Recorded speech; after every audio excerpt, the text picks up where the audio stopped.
सावधान, 25 जून 2026 की महानिर्जला एकादशी पर अगर आपने गलती से भी अपने घर में ये 3 चीजें बनाकर खा ली तो समझ लीजिए कि आपने स्वयं अपने हाथों से अपनी बर्बादी लिख दी है। जी हाँ, पद्म पुराण के अनुसार ये 3 ऐसी चीजें हैं जो उस रात भूल कर भी रसोई में नहीं होनी चाहिए, वरना भगवान विष्णु और माता लक्ष्मी की कृपा नहीं बल्कि उनका भयंकर क्रोध बरसेगा। आज मैं आपको बताऊंगा कि कैसे ये मामूली दिखने वाली सब्जियां और अनाज आपके हंसते खेलते परिवार को सड़क पर ला सकते हैं। इसलिए वीडियो को शुरू से अंत तक ध्यान से देखिएगा, क्योंकि सवाल आपके घर की सुख शांति का है।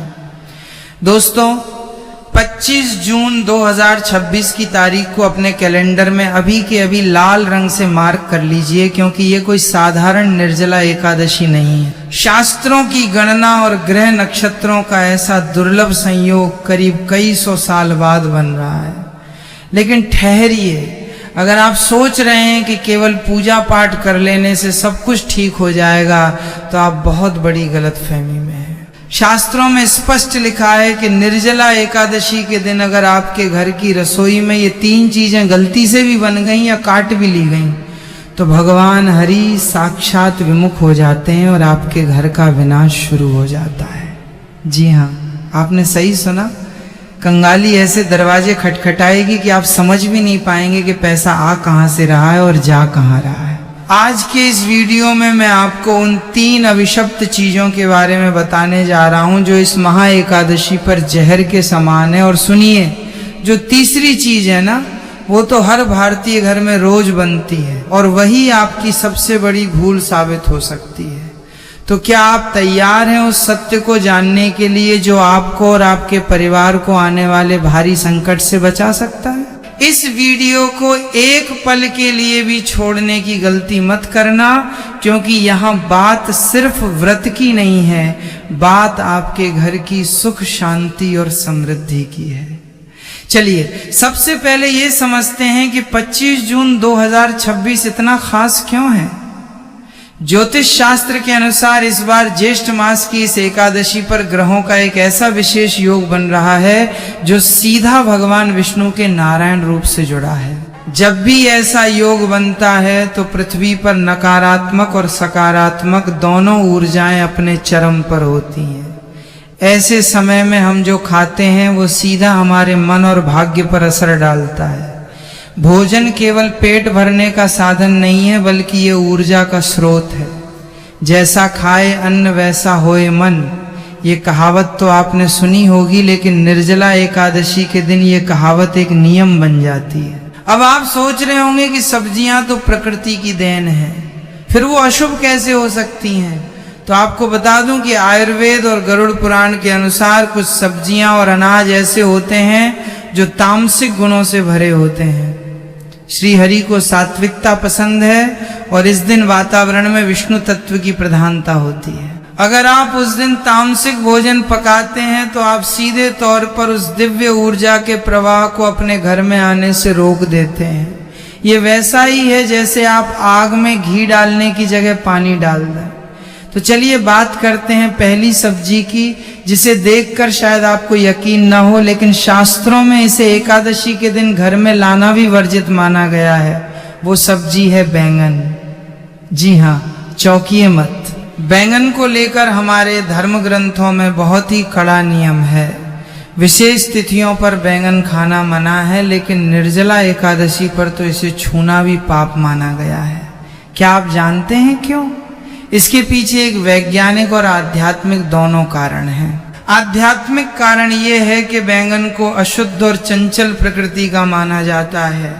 पुरानी मान्यताओं के अनुसार इसमें बीज बहुत अधिक होते हैं और ये मन में चंचलता और वासना को बढ़ावा देता है। एकादशी का दिन संयम और साधना का दिन है।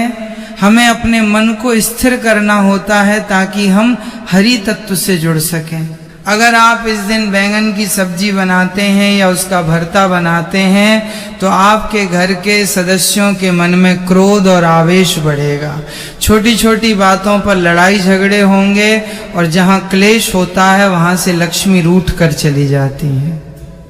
वैज्ञानिक दृष्टिकोण से देखें तो इस मौसम में यानी जून की कड़कती गर्मी में बैंगन में कीड़े होने की संभावना सबसे अधिक होती है, और एकादशी पर हम जो भी खाते हैं वो शुद्ध और पवित्र होना चाहिए। अगर अनजाने में भी आपने अशुद्ध भोजन कर लिया तो आपका पूरा व्रत और पूजा खंडित हो सकती है। इसलिए गांठ बांध लीजिए कि 25 जून को बाजार से सब्जी लाते समय बैंगन की तरफ देखना भी नहीं है। अब आगे बढ़ते हैं और बात करते हैं दूसरी सब्जी की जो बैंगन से भी ज़्यादा खतरनाक मानी जाती है। ये सब्जी सीधे तौर पर राहु और केतु के उग्र प्रभाव से जुड़ी है और विष्णु पूजा में इसका प्रभाव नकारात्मक हो सकता है। ये सब्जी है मूली। शायद आपको ये जानकर हैरानी हो रही होगी, आप कहेंगे कि मूली तो सलाद है, सेहत के लिए अच्छी है, लेकिन रुकिए, हम यहाँ सेहत की नहीं, हम यहाँ ऊर्जा और तरंगों की बात कर रहे हैं।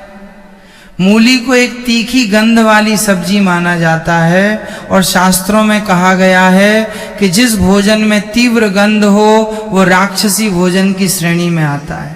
एकादशी की तिथि बेहद संवेदनशील होती है। इस दिन जब आप घर में मूली काटते हैं या पकाते हैं तो उसकी उग्र गंध से घर का वातावरण भारी हो जाता है और ये गंध सकारात्मक ऊर्जा को काट देती है। भगवान विष्णु को वो चीजें अर्पित की जाती हैं जो शीतलता और शांति प्रदान करें, जैसे दूध, दही, माखन, चंदन। मूली की तासीर और गंध दोनों ही उग्र हैं। अगर आपने इस दिन मूली के पराठे या सब्जी बनाई तो समझ लीजिए कि आप अपने घर में बीमारी और अशांति को न्योता दे रहे हैं। ऐसा माना जाता है कि इस दिन मूली खाने से व्यक्ति की बुद्धि भ्रष्ट हो सकती है और वो ऐसे गलत निर्णय ले सकता है जिसका पछतावा उसे साल भर करना पड़ेगा। क्या आप चाहेंगे कि आपकी एक छोटी सी गलती आपके पूरे साल की मेहनत पर पानी फेर दे? नहीं ना। इससे पहले कि मैं आपको तीसरी और सबसे महत्वपूर्ण चीज के बारे में बताऊं जो आपके घर में कंगाली ला सकती है, मैं आपको एक बहुत ही जरूरी बात बताना चाहता हूं। बहुत से लोग ये सोचते हैं कि हम तो व्रत नहीं रख रहे हैं, हम तो खा सकते हैं। ये सबसे बड़ी गलतफहमी है। निर्जला एकादशी का प्रभाव पूरी सृष्टि पर होता है, चाहे आप व्रत रखें या ना रखें। अगर आप उस दिन घर में रसोई जला रहे हैं तो नियमों का पालन करना पूरे परिवार के लिए अनिवार्य है। घर का एक सदस्य भी अगर नियम तोड़ता है तो उसका दोष पूरे परिवार को लगता है। अब समय आ गया है उस तीसरी चीज के बारे में जानने का जिसके बिना शायद आपका खाना अधूरा लगता है। लेकिन निर्जला एकादशी के दिन ये चीज भोजन नहीं बल्कि साक्षात दरिद्रता है, और वो है चावल और समस्त प्रकार के अनाज, साथ में प्याज और लहसुन। आप कहेंगे कि ये तो हमें पता है, लेकिन रुकिए, इसमें गहरा रहस्य है जो आपको नहीं पता। लोग अक्सर सोचते हैं कि सिर्फ व्रत वाले को चावल और प्याज लहसुन नहीं खाना चाहिए, लेकिन शास्त्रों में लिखा है कि एकादशी के दिन इन चीजों का घर में बनना भी महापाप है।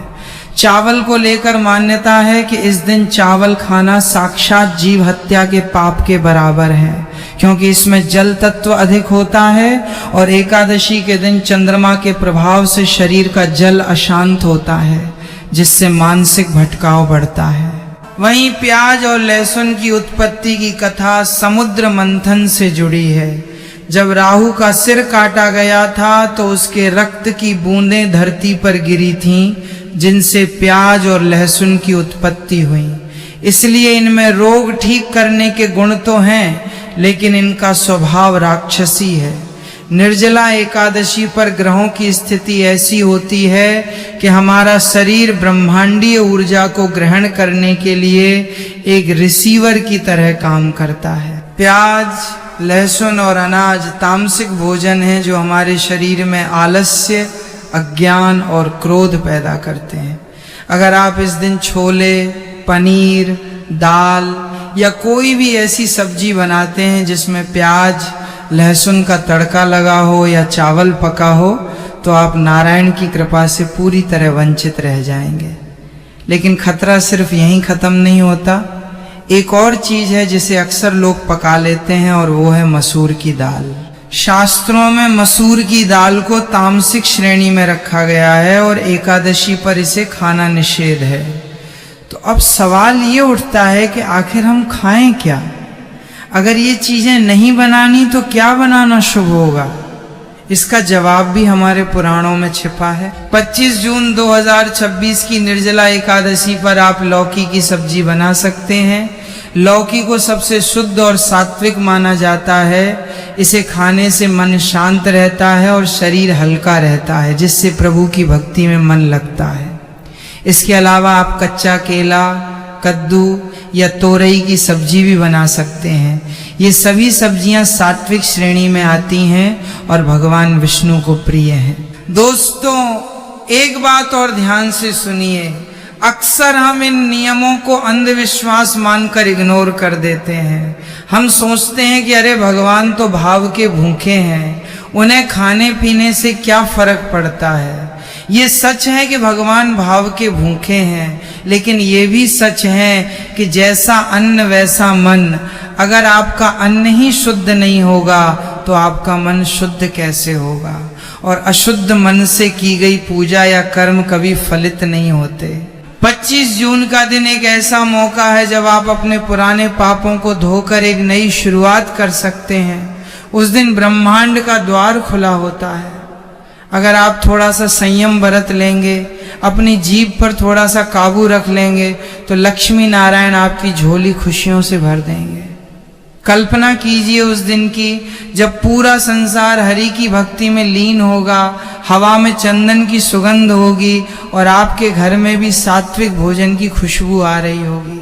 जब आप शुद्ध मन और शुद्ध शरीर से प्रभु के सामने हाथ जोड़ेंगे तो वो सकारात्मक ऊर्जा सीधे आपके भीतर प्रवेश करेगी और आपको महसूस होगा कि कोई दैवीय शक्ति है जो आपकी रक्षा कर रही है। लेकिन जरा सोचिए, अगर उसी समय आपके घर में प्याज, लहसुन या मूली की तीखी गंध आ रही हो, या बैंगन पक रहा हो, चावल बन रहा हो, तो वो सात्विकता पूरी तरह खंडित हो जाएगी। नकारात्मक ऊर्जाएं आपके घर की ओर आकर्षित होंगी और फिर शुरू होगा परेशानियों का दौर।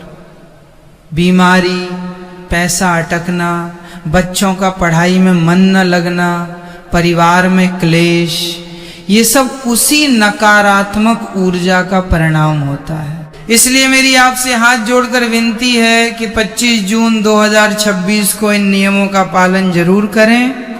अपने घर की महिलाओं को, माताओं को, बहनों को पहले ही बता दें कि इस दिन बाजार से बैंगन, मूली, प्याज, लहसुन और चावल बिल्कुल न खरीदें, बल्कि एक दिन पहले ही रसोई की सफाई कर लें और गंगा जल छिड़क कर उसे पवित्र करें, क्योंकि रसोई घर का मुख्य केंद्र होता है।